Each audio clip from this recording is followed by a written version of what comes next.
100 days এর কোনো সেলিব্রেশনের programs কি আছে, মানে গভর্নমেন্টের 100 days কমপ্লিশনের পর? সেলিব্রেশন তো নয়, আমরা লোককে জানাবো যে 100 ডেতে আমরা কি করতে পেরেছি। 100 ডেজটা খুব শর্ট টাইম, এখনই সেলিব্রেশনের তো দরকার নেই,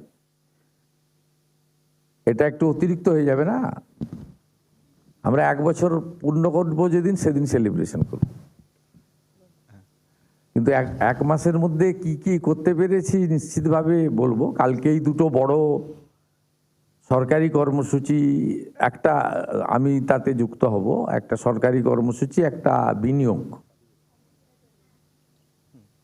কালকেই যুক্ত হব। একটা হচ্ছে পুরুলিয়ার মানুষের জন্য পানীয় জল, জাইকা প্রজেক্ট মানবাজার। তারপরে অমিত মেটালিক্সের পুরুলিয়াতে রঘুনাথপুরে কারখানার ভূমি পূজন। সেখানে তো অনেক লোকজন থাকবে, সেখানে বলার সুযোগ পাবো, বলবো। বাকি সরকারের পক্ষ থেকে এমনি সোশ্যাল মিডিয়া, মেনস্ট্রিম মিডিয়া আমরা জানাবো যে 100 দিনের মধ্যে আমাদের মানে উদ্যোগ এবং অ্যাচিভমেন্ট, এই সময়কালের মধ্যে তো আপনি বিরাট কিছু অ্যাচিভমেন্ট পাবেন না, কিন্তু প্রায়োরিটিটা যেটা সরকারের ছিল সেগুলো আমরা তুলে ধরবো। আমাদের তো অনেক কিছু পরিষ্কার করতে করতে এগোতে হচ্ছে, কারণ অনেক অপরিষ্কার ছিল। হ্যাঁ, বলছি যে ওই অন্নপূর্ণা যোজনায় যারা বাদ যাচ্ছেন তাদেরকে কি জানানো সম্ভব যে তারা কোন ক্রাইটেরিয়াতে বাদ গেলেন বা কেন বাদ যাচ্ছেন, সেটা কি কোনোভাবে তাদেরকে বলা সম্ভব? পোর্টাল চালু যখন হবে, এখন তো 31শে জুলাই অবধি পোর্টাল হয়েছে, 10ই জুলাই পর্যন্ত ভেরিফিকেশন যাদের হয়েছে তাদের কালকে টাকা ট্রান্সফার হয়ে যাবে। আর আরও 10ই জুলাইয়ের পরে যারা অ্যাপ্লাই করেছেন পোর্টালে, তাদের সবার ভেরিফিকেশন কমপ্লিট করতে পারেনি, অর্থাৎ ম্যাক্সিমামটাই হয়ে গেছে, আমরা দেখেছি।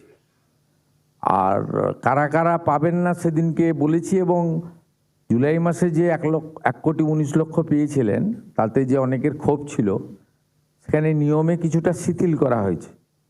যেমন ওই 50 শতক যে জমির বিষয়টা ছিল, সেটা আগে পৌরসভা গ্রাম সব জায়গায় ছিল, এখন গ্রাম পৌরসভা সবটাই শিথিল করে দেওয়া হয়, শুধু কর্পোরেশন এলাকাতে। ধরুন কলকাতাতে যার 50 শতক মানে জমি আছে, হাফ একর, কলকাতার উপরে মানে এই কর্পোরেশন এলাকা 7টিকেই বাদ দিয়ে বাকিদেরকে আপনার শিথিল করে দেওয়া হয়। তারপরে আপনার 3 কক্ষ বিশিষ্ট ঘর, এটাও আপনার মূলত গ্রামীণ এলাকায় বা ছোট পুরসভা এলাকাতেও শিথিল করে দেওয়া হয়। এর ফলে অনেকেই, তাছাড়া ওদের ওই আপনার ব্যাংক অ্যাকাউন্টে গোলমাল ছিল, সেগুলো রেকটিফিকেশন করে মোটামুটি একটা আমাদের বিশ্বাস যে 90% those who are interested for Annapurna Yojana they should get. আর বাকি যেটুকু থাকবে তার জন্য আমরা পোর্টাল অন করে দেবো, মানে কমপ্লেন, সাজেশান, মানে এ পাওয়ার যোগ্য নয় পেয়ে গেছে, এত বড় প্রসেস তো। অ্যাপ্রক্স আপনার 1,80,00,000 কাছাকাছি অ্যাপ্লিকেশান, এবং মেজরটাই আমি বিশ্বাস পাওয়ার মতো জায়গায় আছে। আর অনেকের আধারের সঙ্গে অ্যাকাউন্টের লিঙ্ক ছিল না, একটু মানে যথেষ্ট সিস্টেমে ভুল ভ্রান্তিও ছিল।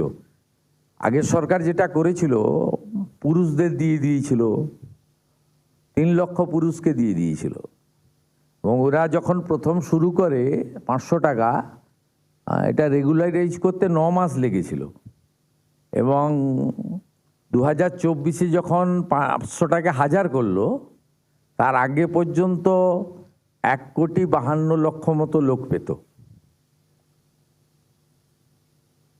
অতএব একদম যেমনভাবে কিছু জনকে দিয়ে বলছিলাম না, গেল রব তুলেছিল, এরা আমাদেরকে ভোট দেয় না। আমি নামগুলো বলছিলাম, শেখ গোলাপ, নুরুল ইসলাম, মেহবুবউদ্দিন, এরাই বেশি সোশ্যাল মিডিয়ায় প্রচার করে, এরা আমাদের ভোট দেয় না, মানে ভোট দেয়নি, এদের ভোট আমরা আশাও করি না। বাংলার আওয়াজ, বাঙালির আবেগ, জি 24 ঘন্টা।